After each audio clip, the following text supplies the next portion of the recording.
There is this guy that tickles my fancy. I mean, he is not your regular kind of man. He is an odogu, ego, ojia, wokim dikpokpo. He is my Ezena Chiobim, the king of my heart, my tomato jaws, the one that walks the corridors of my heart, the freshest man your eyes can ever behold. His smile shines brighter than the sun. He drips everything classic. I want to take him to my father and say he is the one that looks like forever, my forever. Because this love that is shaking me no get it part two. He is the kind of lover boy I dreamt of as a child. The one who sees me on my Cinderella gowns and kisses me when I fall asleep. I want to write a story with him that will make you all shout, "Oh, God win." I want to have children with the eyes just like his, because only his eyes can search deep within your soul. But oh, when I remember the rampant breakfast and Fatima's past, it is a testament that love is sweet, but she had it rough. Miles away from her comfort zone, in search of a man she would call her own, met just one who makes her feel at home after weeks of getting to know. They gelled with her as his girl. If you had seen them, you would definitely tell. The energy, chemistry was all it took to tango. I mean, they were the perfect definition of picture perfect. He was a disguise in poetry. His pickup lines can take you to heavens, yet have your butterflies flying here on earth. He would say, "Roses are red. I have a crush on you. When I'm around you, all I do is blush. The sparkle in your eyes is so bright, the sun must be jealous. God made you on the day He received the highest praise because your body is a wonderland. Can I be your Alice? You must be a dictionary because you add meaning to my life. You are my cute Kumba."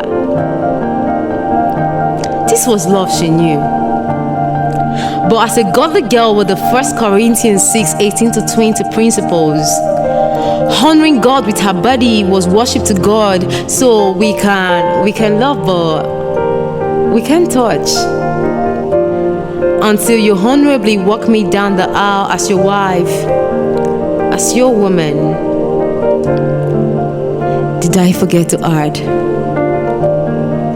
He is a playboy, little does she know. Can someone please save her from the clutches of that experience that haunts and always hurts? It's impossible to go by a raining day without tossing front, back, left, right. It truly wasn't right to pen down her fears with no tears like it was some random bedtime story, though it was at bedtime, beneath the drops of rain, when he uncovered the most private part of her, hands on thighs, leaving a subtraction sign in between her breasts that reminds her of the division of her soul from body, the fragrance of his aggression still lingering on her neck. She couldn't help but scream, forcefully hindering the penetration of his to hers. He left her, legs spread apart, covered in nothing but shame. Her virginity was stolen because the lion wasn't tamed. But she is willing to stay, to handle every obstacle with the hope of one day I go being wife, because her tender heart emotions was already well invested, her body well tested. Though she never mustered the courage to work her because I love him, she would always say. But she seems to confuse helplessness for love. Can someone please save her from the cages of questions running through her head, like, where do I go from here if I leave? Would I be loved again? Would I regain my self-worth? How do I get off from this mess I caused myself in the name of love? I will never ever love again, for love is toxic. I will never ever love again. Love is a scam.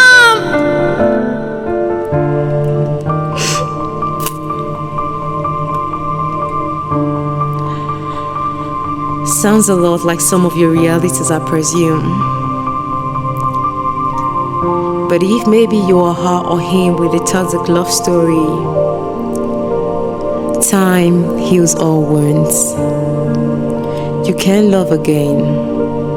For love is a beautiful thing, but its foundation sets its pace. And you may have many questions, yet very few answers of what love is. I also have few answers, because the dimension of love is too deep. But it would be myopic to see love as a feeling or the fling, or to think love is the great sex on those chilly nights with pillow talks and a glass of wine for dessert. It will be disappointing to think that love is all about the chills you feel in your spine when you get a text from her saying, I love you, my king. Or the wings and smile he gives to you when he says, let's do dinner at 6. Love truly is beautiful, but to know love, you must know God. For God is love and love is God. So how dare you claim to love another when you haven't learned love from a God who is love?